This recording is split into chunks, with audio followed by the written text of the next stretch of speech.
Dalam zaman Ahaz bin Yotam bin Uzia, Raja Yehuda, maka Rezin, Raja Aram, dengan Pekah bin Remalia, Raja Israel, maju ke Yerusalem untuk berperang melawan kota itu.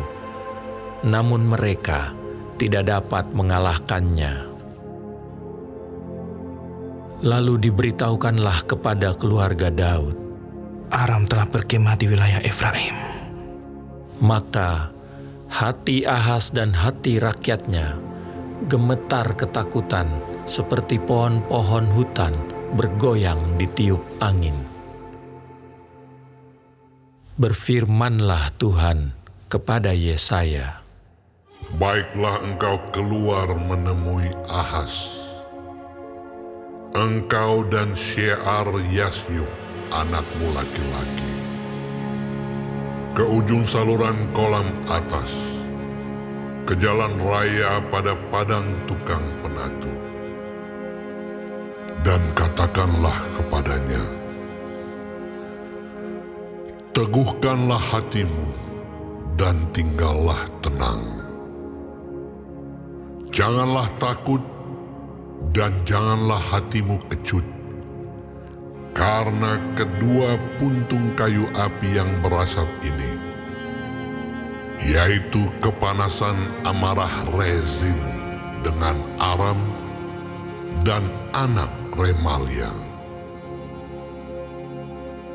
Oleh karena Aram dan Efraim dengan anak Remalia telah merancang yang jahat atasmu dengan berkata, marilah kita maju menyerang Yehuda dan menakut-nakutinya serta merebutnya.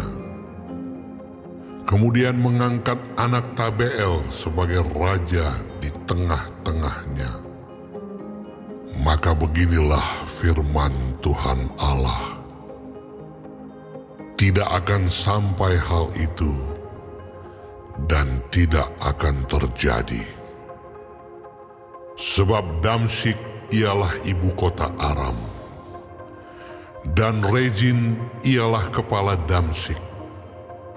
Dalam 65 tahun Efraim akan pecah, tidak menjadi bangsa lagi.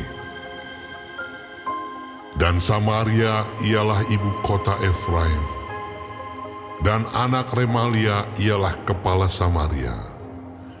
Jika kamu tidak percaya, sungguh kamu tidak teguh jaya. Tuhan melanjutkan firman-Nya kepada Ahaz. Katanya, mintalah suatu pertanda dari Tuhan Allahmu.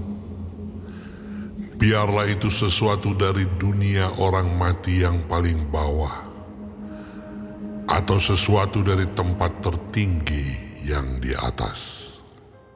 Tetapi Ahaz menjawab, Aku tidak mau meminta, aku tidak mau mencobai Tuhan. lalu berkatalah Nabi Yesaya, Baiklah, dengarkan hai keluarga Daud. Belum cukupkah kamu melelahkan orang, sehingga kamu melelahkan Allahku juga? Sebab itu Tuhan sendirilah yang akan memberikan kepadamu suatu pertanda. Sesungguhnya seorang perempuan muda mengandung dan akan melahirkan seorang anak laki-laki, dan ia akan menamakan dia Immanuel. Ia akan makan dadih dan madu, sampai ia tahu menolak yang jahat dan memilih yang baik. Sebab sebelum anak itu tahu menolak yang jahat dan memilih yang baik, maka negeri yang kedua rajanya engkau takuti akan ditinggalkan kosong. Tuhan akan mendatangkan atasmu dan atas rakyatmu dan atas kaum keluargamu hari-hari seperti yang belum pernah datang sejak Efraim menjauhkan diri dari Yehuda, yakni Raja Asyur.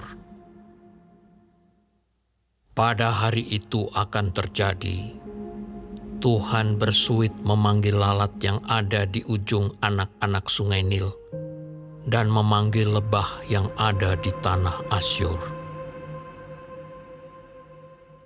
Dan semuanya akan datang hinggap di lembah-lembah yang terjal dan di celah-celah bukit-bukit batu, di segala pagar duri dan di segala tanah penggembalaan.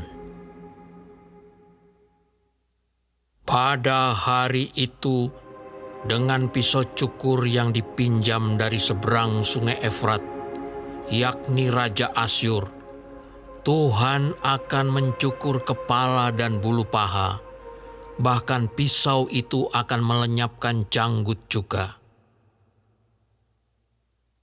Pada hari itu, setiap orang akan memiara seekor lembu betina yang muda dan 2 ekor domba. Dan karena banyaknya susu yang dihasilkan, mereka akan makan dadih. Sungguh, dadih dan madu akan dimakan oleh setiap orang yang masih tinggal di dalam negeri.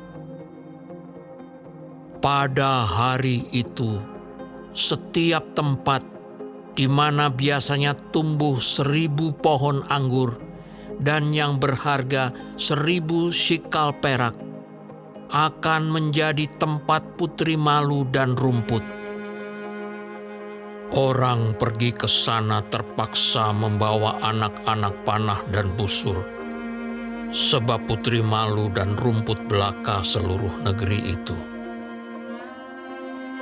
Dan engkau tidak berani pergi ke segala lereng gunung yang biasanya dicangkul, karena takut akan putri malu dan rumput.